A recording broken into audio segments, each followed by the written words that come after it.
Hello friend. तो आज ये जो टॉपिक हम कवर करने वाले हैं वो है नॉन बॉलिंग आर्म और स्टार पोजीशन। दोनों ऑलमोस्ट सेम ही है, कंफ्यूज नहीं होना है। तो इसमें क्लियरिटी मैं आपको लाने वाला हूँ बिल्कुल चीज़ों में, तो आप पूरा एंड तक वीडियो को देखिए, आपको मज़ा आने वाला है। स्किप मत करना बिकॉज बहुत ही इंपॉर्टेंट इसमें पॉइंट आएंगे आपके लिए। ठीक है, तो स्टार्ट करते हैं हम। ठीक है, तो फ्रेंड नॉन बॉलिंग आर्म का हम स्टार्ट करते हैं। सबसे पहले नॉन बॉलिंग आर्म क्या होता है? नॉन बॉलिंग आर्म होता है जिससे हम बॉल डाल रहे होते हैं, जो हमारा सपोर्ट करता है, बॉलिंग आर्म का हमारा सपोर्ट करता है, उसको नॉन बॉलिंग आर्म बोलते हैं। ठीक है, इसमें दो चीज़ें होती हैं कि नॉन बॉलिंग आर्म में आप देखेंगे कि बहुत सारे कोचेज आपको मिलेंगे कि आप जो अपना नॉन बॉलिंग आर्म है वो यहाँ से लाइए। यहाँ से लाने का कोई बेनिफिट नहीं है। उसका रीज़न ये है बहुत बड़ा कि जब आप अपना नॉन बॉलिंग आर्म यहाँ से खींचते हैं, देखो आप जब यहाँ से खींचेंगे तो बॉडी ऑलरेडी फॉल हो जाएगी आपकी लेफ्ट साइड में।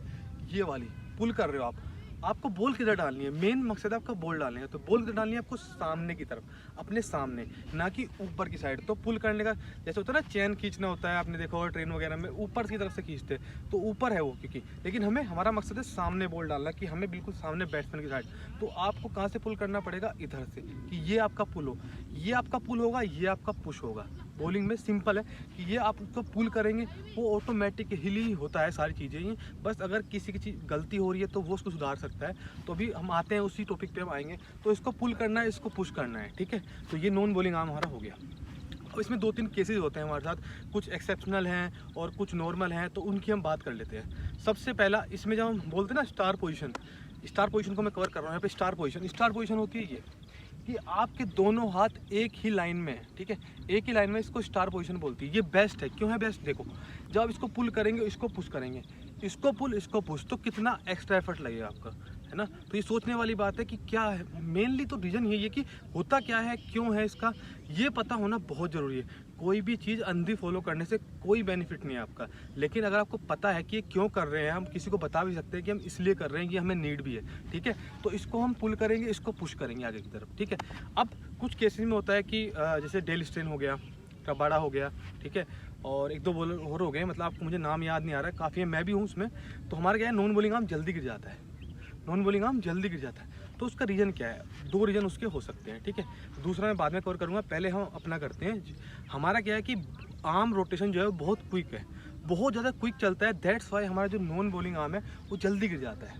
अब इसमें एक केस ये है कि अगर हम अपने नॉन बॉलिंग आर्म को ठीक करने जाएँ तो उसमें 2 चीज़ हमारी ख़राब हो सकती है। हमारा बॉलिंग आर्म कि वो इतना स्लो ना हो जाए कि भाई इतना स्लो हो जाए कि हमारा जो पेस जा रहा है वो भी ना जाए, है ना? अगर आप ऑलरेडी 140 हैं, 140 प्लस है, तो आपको अपने नॉन बॉलिंग आर्म पे इतना ध्यान नहीं देना है अगर वो गिर भी रहा है। अगर आपकी आर्म रोटेशन, सेकंड पॉइंट है, आर्म रोटेशन तेज है। अगर आपका नॉन बॉलिंग आर्म गिर रहा है और आपकी आर्म रोटेशन तेज है और 140 आप प्लस 145 डाल रहे हैं, लाइक डेल स्टेन डालता है, रबड़ा डालता है, तो आपको अपने नॉन बॉलिंग आर्म को छेड़ने की बिल्कुल ज़रूरत नहीं है। और अगर आप छेड़ेंगे तो क्या पता आपका बॉलिंग आर्म स्लो हो जाए, तो जितना पेस आप डाल रहे हैं वो भी आपका कम हो जाए। इसमें यही बायोमैकेनिक्स में यही दिक्कत है कि अगर आप किसी भी चीज़ को गलत कर रहे हैं या आपको नीड नहीं है वो कर रहे हैं, तो आप उसको मतलब आप ख़राब हो सकती है चीज़ें आपकी। आप अच्छा करने जा रहे हैं, आप तो पूरी कोशिश करते हैं, लेकिन वो ख़राब हो जाती है। तो आपको बहुत ज़्यादा ध्यान देना है इस पर। ठीक है, अब इसमें सेकेंड पोर्शन जो हमारा आता है इसमें, वो आता है कि भाई कुछ बॉलर का पेस भी नहीं है और ऑलरेडी उनका नॉन बॉलिंग आर्म गिर जाता है, और बॉलिंग आर्म यहाँ होता है, नॉन बॉलिंग आर्म यहाँ होता है, और पेस भी नहीं जा रहा होता है। इसमें क्या करना है? इसमें आपको अपना नॉन बॉलिंग आर्म जरूर ठीक करना है। मैं आपको बताऊंगा अभी कैसे ठीक करना है, लेकिन क्यों ठीक करना है। देखो, ये होता क्यों है, पहली चीज़ तो यही है, ये होता इसलिए कि या तो आपकी अपर बॉडी या आपकी लोअर बॉडी, दोनों में से कोई ना कोई तेज़ चल रहा है। ठीक है, अब आपको ये देखना पड़ेगा कि कौन सी तेज़ चल रही है। आपको वीडियो बना के देखना पड़ेगा कि कौन जल्दी आगे जा रहा है, कौन सा। ये तो आपका बैक फुट बहुत क्विक हो जा रहा है, आर्म रोटेशन हल्का हो जा रहा है, ऊपर अपर बॉडी हल्की हो जा रही है, आपको देखना पड़ेगा। या आपका नॉर्मल लोअर बॉडी हल्की हो जा रही है, कमी कहीं ना कहीं पीछे से चली आ रही है। आपको लगता है कि आपका नॉन बॉलिंग आर्म गिर रहा है, तो वो कमी कहीं ना कहीं पीछे से है। आपको देखना पड़ेगा अच्छे से कि कहाँ पे है। या आप जिससे कोचिंग लेते हैं, बहुत ज़रूरी है, आप जिससे कोचिंग ले रहे हैं वो आपको सही गाइडेंस दे। अगर आपको बेनिफिट नहीं हो रहा है तो आप बहुत गलत जगह जा रहे हैं, क्योंकि टाइम इन्वेस्ट कर रहे हो आप। टाइम इन्वेस्ट बहुत बड़ी चीज़ है, मनी नहीं है, क्योंकि मनी तो आप कमा लेंगे, टाइम एक बार चला गया वो वापस नहीं आने वाला है। और ये क्रूशियल टाइम होता है हमारा 18 से 24 साल। इसमें आपको अपना टाइम अच्छे कोच को या अच्छे किसी को भी दो आप, पर वो अच्छा होना चाहिए जिससे आपको बेनिफिट हो टाइम टू टाइम, कि आप मैच में भी तेज डाल रहे हैं, वो बहुत इंपॉर्टेंट है। ठीक है, तो नॉन बॉलिंग आर्म पे आएंगे फिर। तो आपको अब इसमें एक चीज़ आती है कि नॉन बॉलिंग आपका, कि मान लो आपकी अपर बॉडी या लोअर बॉडी कुछ भी स्लो है, तो अब आपको क्या करना चाहिए कि भाई आपका नॉन बॉलिंग आर्म भी गिर रहा है, तो आपको पहले चेक करना है अपनी बॉडी को कि कौन सी चीज़ स्लो है। अब मान लीजिए आपकी अपर बॉडी स्लो है, तो आप क्या कर सकते हैं इसमें, आप सबसे पहले एक फील के लिए सबसे पहले आप टेप बांध सकते हैं इसमें, जिससे कि आपको फील आए कि हाँ ये गिर रहा है या कुछ भी हो, ठीक है।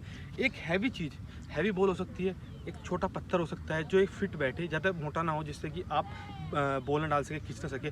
आपको मसल मेमोरी को एक फील देना है कि आपने ये भारी कर लिया है और आपका ये इसके साथ आना है, ठीक है। अब ड्रिल की बात आती है कि कौन सी ड्रिल करनी है इसके साथ। इसमें ड्रिल क्या करनी है, वही 2 स्टेप। कोई भी एक्सरसाइज हो, कुछ भी हमें चेंज करना हो, उसके लिए 2 स्टेप बेटर इसलिए क्योंकि तब आपका कंट्रोल रहता है। जब आप भाग के आते हैं पीछे से, तो आपकी मसल मेमोरी को ऑलरेडी पता है कि आप ऐसे बॉल डालते हैं, उसमें आपका कंट्रोल नहीं है। ये नहीं है कि आप सोच के डाल रहे हो कि मुझे अपना एक्शन ऐसे बना लेना है, नहीं, वो ऑलरेडी आपका है जो आप पीछे से प्रैक्टिस करते आ रहे हैं। तो उसको ठीक करने के लिए 2 स्टेप, क्योंकि तब आपको पता रहेगा, आपकी बॉडी को फील रहेगा कि हाँ भाई अब मुझे, मेरे हाथ में भारी चीज़ है तो मुझे इसके साथ चलाना है, और आपके माइंड में भी रहेगा, ठीक है। आप 2 स्टेप्स इसकी ड्रिल करेंगे पहले, ठीक है। अब इसमें आता है कि कितनी ड्रिल करें और कब तक करनी है, मैच में कब डालनी है ना, ये मैं आपको क्लियर कर देता हूँ। बहुत ज़्यादा ज़रूरी है क्लियर करना।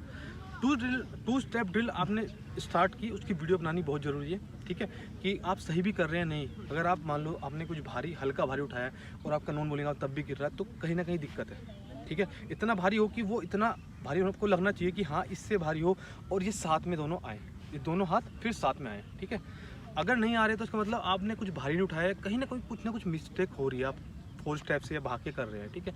2 स्टेप से करना है। आप कब तक करना है, सबसे पहले 2 स्टेप आपकी मसल मेमोरी में चले जाए, आपको पता चल जाएगा धीरे धीरे कि आप कर रहे हैं, हाँ ये चला गया, मुझे 4 स्टेप से आना चाहिए। आप धीरे धीरे 4 स्टेप पे जाइए। 4 स्टेप पे जाने के बाद जब आप उसको कर लेंगे, फिर आप थोड़ा सा भाग के जाएंगे 4 स्टेप से, वहाँ से देखेंगे आपका सही आ रहा है, फिर 6 स्टेप, फिर 8 स्टेप। अगर इसमें एक केस और होता है कि 8 मान लो आपने 6 स्टेप तक ठीक किया, 8 स्टेप में आपको लगा कि यार अब तो 6 में ठीक आ रहा है लेकिन 8 में थोड़ा दिक्कत हो रही है, तो आप वापस 6 पे जाएंगे, उसको पकाएंगे, फिर 8 पे जाएंगे। तो इस तरह धीरे धीरे करके आप रनअप पे जाएंगे। क्यों जाएंगे, क्योंकि अगर आपने कोई चीज़ 4, 5, 6 साल से पकाई हुई है, वो 1 महीने में, 10 दिन में, 15 दिन में ठीक नहीं होने वाली। सबसे बेस्ट टाइम है ऑफ सीजन, जो बारिश का है, ये किसी भी चीज़ को ठीक करने के लिए। अगर आप इसको ठीक नहीं करते इस टाइम पे, तो सीजन के टाइम पे आप नहीं कर सकते। 2 दिन 4 दिन से नहीं होने वाला, इसको चाहिए टाइम, तो आपको टाइम देना पड़ेगा। और आप मान लीजिए कोई बिगनर्स हैं कि आपके 16-17 साल है और आपको अभी बोर्ड के लिए टाइम है, आपके स्टेट के मैच नहीं है, इतना वो नहीं है, तो आपके लिए बेस्ट टाइम है कि आप इसको अभी से ठीक करें।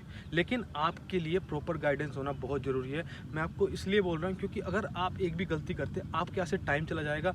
और सुधारना तभी होगा जब आपको पता होगा कि हाँ ये सही भी कर रहा हूँ, ये नहीं कर रहा हूँ, तो ये बहुत ज़रूरी है।